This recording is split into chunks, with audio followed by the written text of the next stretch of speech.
ኣሜሪካ ኣብዚ ዝሓለፈ ቀዳመ ሰንበት ካብ ዓርቢ ጀሚሩ ማለት እዩ ዕለት 23 ክሳብ ዕለት 26 ሶኒ ልዕሊ 30 ሰባት ከም ዝሞቱ ኣብ ዜና ሰሚዕና ንኸውን ኢና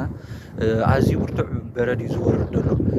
ሎማዓንቲ ድማ ምሳኹም ዘለኹ ዶክተር ፊልሞኔ ነዚ ዛዕባ ዘልዒለ እዚ በረድ ወይ ውርጭ ዝወርድ ዘሎ ኣብ ጥዕናና እንታይ ፀገማት ኣለዎ እዚ ወሪዱ ዘሎ መጠን ሞት ብምንታይ ዝመጽእ ዘሎ ንሕና ከንታ ክንገብር ኣለና ኣልዒለ ክዛረበ ክሳብ መወዳእታ ናይዛ ቪድዮ ምክትታልኩም ኣይፈለየኒ መጀመርታ እዚ ዝወርድ ዘሎ ውርጪ ወይ በረድ ኣብ ጥዕና እንታይ የምጽእ እንተልና ቀዳማይ ናይ ልብን ስርዓተ ዙረት ደምን ምስኡ እውን ናይ ምስትንፋስን ፀገማት ክመጽእ ይኽእል ማለት እዩ ሕጂ ካብዚ ሞት ተራእዩ ዘሎ እውን ገለ ካብኦም ብሰንኪ ናይ ልቢ ፀገማት እዩ ኣጋጢሙ ማለት እዩ ኣብ በረድ ዝእከበሉ ኣብ ደገ ወፂኡ ሰብ ባዲላ ገይሩ በረድ ክፀርግ ልሙድ ተርእዮ እዩ እዚ በረድ ምፅራግ ድማ ከም ኣክቲቪቲ ክረአ ከሎ ኣዝዩ ክብድ በላ ኣክቲቪቲ እዩ ወይ ምንቅስቃስ እዩ ማለት እዩ ኣብ ርእሱ እውን ቁሪ ስለ ዘሎ ቁሪ ከዓ ነቲ መትንታት ናይ ደምና ከም ዝጭበጥ ወይ ቫዞ ኮንስትሪክሽን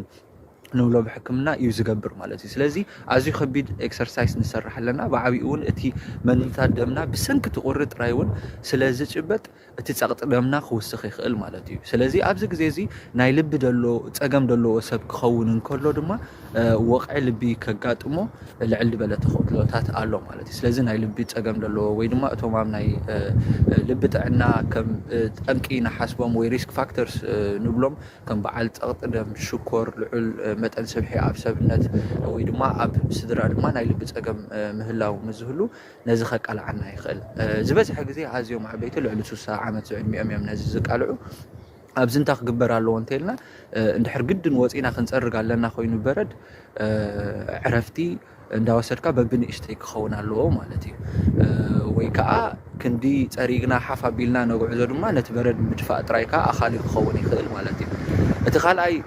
ናይ ስርዓተ ምስትንፋስ ፀገማት እዩ እዚ ከዓ እቲ ዝሑል ኣየር ክኣቱ ከሎ ነቲ ሻምቆታት ናይ ኣየርና ከም ዝፀብብ ይገብሮ እሞ ስለዚ ኣዝማ ዘለዎም ወይ ድማ ሲኦፒዲ ዝብሎ ናይ ምስትንፋስ ሕማም ዘለዎም ሰባት በዚ ኣብ ምስትንፋስ ኣዝዮም ክሽገሩ ይኽእሉ ማለት እዩ ስለዚ ከምዚ ዓይነት ሰብ ወይ ብሓፈሻ ኩሉ ሰብ ክወፅእ ከሎ ኣፉ ኣፍንጭኡ ተሸፊኑ ክወፅእ ኣለዎ ማለት እዩ እቲ ካልኣይ ጠንቂ ናይ ሞት ክኸውን ድኽእል ወይ ኣብ ሓደጋ ከእትወና ድኽእል ከዓ ሃይፖተርሚያ ማለት መጠን ሙቐት ሰብነትና ትሕቲ 35 ዲግሪ ሴንቲግሬድ ክወርድ ከሎ እዩ እዚ ድማ ምስ ዝወርድ ዘሎ ውርጭን በረድን ኣብ ደገ ንነውሕ ዝበለ ሰዓታት ምስ ዝፀንሕ ሓደ ሰብ ወይ እውን ሙቐት ክረኽበሉ ዝኽእል ቦታ ምስ ዘይኣቱ ድማ እዚኢታት ከጋጥም ይኽእል ማለት እዩ ንኣብነት ካብዚ ሞይቶም ተባሂሉ ዝተጠቕሰ ሓንቲ ጓል 28 ዓመት ኣብ ደገ እያ ወዲቓ ፀኒሓቶም እቲ ጠንቂ ሞት ድማ ሃይፖተርሚያ ክኸውን ከም ዝኽእል እቲ መጠን ሙቐት ኣብ ልብናን ኣብ ካልእ ኣካላትናን ፀገማት ኣስዒቡ ዋላ ንሓንጎልና እውን ናይ ምዝካር ተኽእሎታትና ወይ ከዓ ኮንፊውዝድ ከም ንኸውን ወይ ከዓ ከም ንፈዝዝ ይገብር ማለት እዩ ስለዚ ሓደ ሰብ ኣብ ደገ እንከሎ ምሕር ቁሪ ኣጋጢምዎ እንድሕር ንንውሕ ዝበለ ሰዓታት ፀኒሑ ሃይፖተርሚያ ኣጋጢምዎ እቲ ናይ ሓንጎሉ ንጥፈታት እውን ክቋረፅ ይኽእል ማለት እዩ ስለዚ ኮንፊውዝድ ይኸውን ካብ ንኣብነት እዛ ሰበይቲ ኣብ ባር ከም ዝነበረት እሞ ሽዑ ከም ዝጠፍአት እዩ ተገሊፁ ማለት እዩ ሕጂ ምስ ጠፍአት ምናልባት ብሰንኪ ሃይፖተርሚያ ኮንፊውዝድ ኮይና እቲ ገዛኣ ክትከይድ ተሓሰበት ሜይቢ ናብ ካልእ ከይዳ ናብቲ ደለየቶ ቦታ ክትበፅሕ ዘይከኣለት ክትከውን ትኽእል ማለት እዩ ስለዚ ሃይፖተርሚያ ከዓ ሓደ ካብቲ ጠንቂ ሞት እዩ ስለዚ ብዝግባእ ተወሓደ 3 ሌየር ዘለዎ ክዳውንቲ ብዝግባእ ተሸፋፊና ክንወፅእ ኣለና ማለት እዩ ሳልሳይ ሓደጋታት ሓደጋ መኪና ክኸውን ይኽእል ብሰንኪ በረድ ሸተት ምባል ክኸውን ይኽእል ብሰንኪ እውን ዝሞቱ ሰባት ነይሮም እታ በረድ ትፀርግ መኪና ከይረኣየቶም ዝሃረመቶም ዝሞቱ 2 ሰባት ነይሮም ማለት እዩ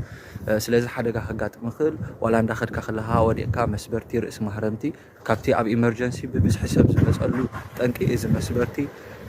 ወይ መውደቕቲ ማለት እዩ እዚ ኣሎ ካልኣይ ክነስተውዕለላ ዘለና ብዙሕ ዘይዝረበላ ድማ ካርቦን ሞኖኦክሳይድ ፖይዝኒንግ ማለት እዩ ኣብ ግዜ ውርጪ ወይ በረድ ወርደሉ ግዜ ልቺ ናይ ምጥፋእ ክስተታት ኣሎ ማለት እዩ ኣብ ብዙሕ ቦታ ኣብ ኣሜሪካውን ሰሚዕና ንኸውን ልቺ ዝጠፍኣሉ ብዙሕ ገዛውቲ ከም ዘጋጠመውን ተራእዩ ማለት እዩ ስለዚ ኣብዚ ሃይፖተርሚያ ከጋጥም ይኽእል ቁሪ ማለት እዩ ኣብ ርእሲኡ እውን ሰባት ልቺ ምስ ጠፍአ ጀነሬተር ይውልዑ ሕጂ ኣብ ገዛ እንድሕር ተወሊዑ እቲ ጀነሬተር ወይ ከዓ እዚ ግሪል ንብሎ መግቢ ስጋ ዝጠብስሉ ኣብ ገዛ እንድሕር ተወሊዑ እቲ ትኪ ካርቦን ሞኖኦክሳይድ የውፅእ እሞ እዚ ከዓ ሽታ የብሉ ሕብሪ የብሉ ግን ንእንስሳ ይኹን ንሰብ ክቐትል ዝኽእል ጋዝ እዩ ማለት እዩ ስለዚ እቲ ገዛ ካርቦን ሞኖኦክሳይድ ዲቴክተር እንተዘይብሉ እዚ ከዓ ኣብ ሓደጋ ከእትወና ይኽእል ማለት እዩ ካብዚ ተወሳኺ ሓፈሻዊ ኩሉ ሰብ ይርድኦ ይኸውን ኣብ ግዜ ቁሪ ምናልባት ብዙሕ ሰብ ንደገ ኣይወፅን እሞ ምዝ ዘይምውፃእ ናይ ደገ ድማ ሰባት በይኑ ተፈልዩ እቲ ምጭማው እቲ ዊንተር ብሉ ንብሎ ምጭናቕ ከጋጥም ይኽእል እዩ ስለዚ ሰባት ተደዋዊልና ድሃይ ምግባር ኣገዳሲ እዩ ካልኣይ ከዓ ሃይድሬሽን ቁሪ ስለ ዝኾነ ብዙሕ ፅምኢ ኣይስማዓናን እዩ ግን ስለ ፅምኢ ዘይተሰማዓና